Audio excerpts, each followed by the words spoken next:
15. I tried to take my life a few times and was actually hospitalized. And that was through the effect of face-to-face bullying, but that was also through the effect of societal bullying. Today, Jack Saddleback confidently speaks of his experience with bullying as part of Nutana Collegiate's I Am Stronger anti-bullying event. I myself am a transgendered man. Between the ages of 11 to 13, when puberty really started hitting and when everyone else started to fall into their own gender norms, for me, I was very much outside of that.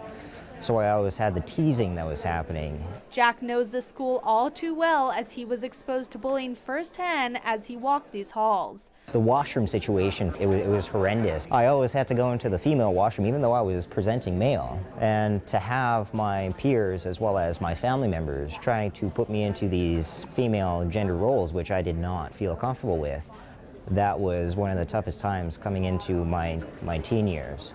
By speaking up and expressing himself to his family and friends, Jack is now able to share his experience with bullying in hopes of inspiring others to not be afraid to stand up for themselves. Coco Cha was among the students to attend the anti-bullying workshop and understands the importance of speaking out against bullying.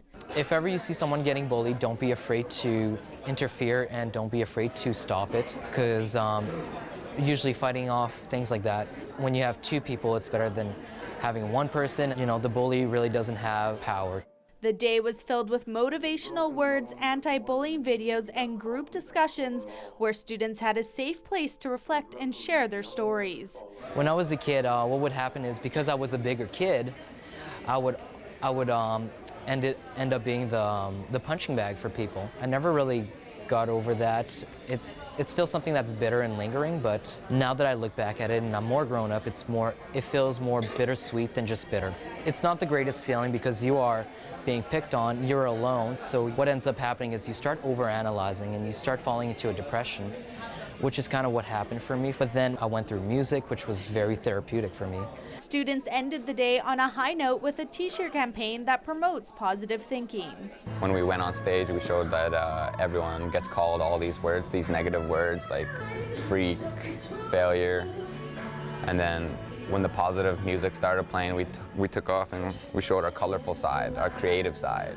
The passion these teens have is what drives Jack to continue his work. When I see another person who's going through a tough time, I think that inspires me to do more work, to ensure that, you know, this individual, who I may not necessarily know, tomorrow is going to have a better day. This is who I am. I am not ashamed of it. I'm a proud Indigenous man, and that's who I am. Thank you.